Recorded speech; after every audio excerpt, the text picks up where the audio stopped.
Bonjour, donc on va vous présenter le projet soyonscorrects.fr pour améliorer l'orthographe de la planète entière. Alors, quel est le principe? Voilà, prenons l'exemple de Kevin. Kevin a une orthographe assez effroyable et ça va beaucoup lui nuire dans sa vie, que ce soit scolairement ou professionnellement. Alors, bien sûr, Kevin a des solutions. On peut essayer d'utiliser le correcteur orthographique de son traitement de texte, mais vu son orthographe, il n'aura pas des bonnes propositions. Bon, là, on prend un cas un tout petit peu extrême, mais il y a des cas un peu moins extrêmes qui peuvent arriver, et en l'occurrence, toutes les fautes ne sont pas trouvées par le correcteur, peut-être pas par vous non plus. C'est la première solution. La deuxième, c'est de faire appel à un professionnel.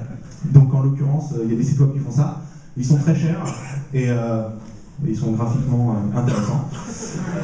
Résultat, pauvre Kevin, il va tout échouer scolairement, professionnellement. C'est dommage. C'est triste. Et si vous pouviez aider Kevin au travers d'un simple site web, imaginez, Kevin se connecte sur soyonscorrects.fr, il rentre le texte qu'il a besoin de faire corriger, et il va pouvoir faire appel à des correcteurs. Le premier, on va l'appeler Willy, va recevoir le texte de Kevin et apporter ses corrections. Alors, on ne peut pas être sûr que Willy va faire une correction parfaite. On va donc faire appel à un deuxième correcteur. Nous l'appellerons Ben. Voilà. Donc, Ben va aussi corriger le texte de Kevin et, attention, il a trouvé plus de fautes.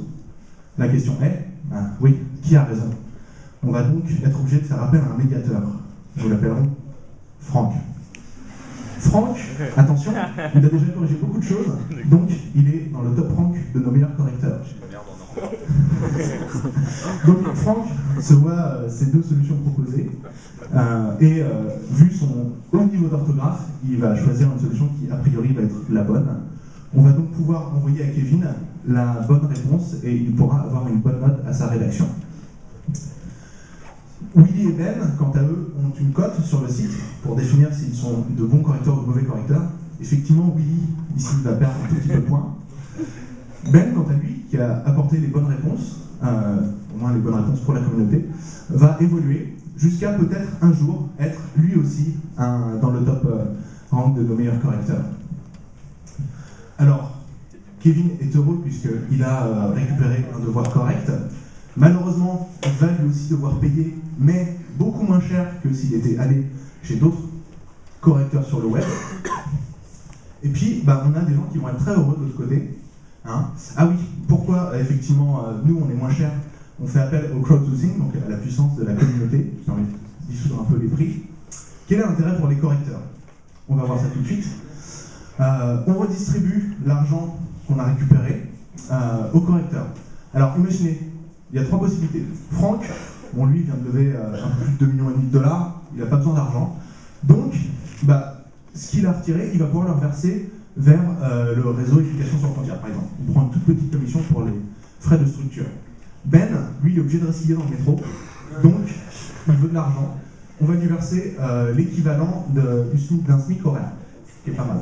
Après notre commission, bien sûr. Willy, lui, on a vu qu'il avait encore des efforts à faire, des progrès en orthographe, donc il va pouvoir utiliser le capital qu'il engrange pour faire corriger ses propres compositions. Alors, le business sur lequel on se base, c'est simple. On a une très large cible, principalement lycéens et étudiants, mais ça peut aller au-delà de ça, chômeurs par exemple. Sur un gros marché, on espère rapidement capter une bonne marge, ce qui ferait sur un an des CA mensuels de 18 000 €. Alors les frais réduisent au fur et à mesure qu'on grossit, puisque l'hébergement, les frais de com, c'est toujours un peu sensible. Le seul poste qui évolue, c'est le reversement au correcteur, ce qui nous donne des résultats très corrects. Et à un an, on est rentable, donc c'est plutôt une bonne chose. Vu que c'est un projet auquel on croit, on a déjà défini un planning. Donc, première phase, l'alpha, dès novembre 2010, donc avec un petit comité. Lancement d'une bêta gratuite par la suite, avec des partenaires pour faire de la com et créer notre base de correcteurs. Ensuite, monétisation, si ça fonctionne, ce qu'on souhaite. Création d'une société et lancement du service payant. et développement par la suite, avec notamment une application mobile pour corriger quand on est dans le métro. Merci, puis je suis disponible.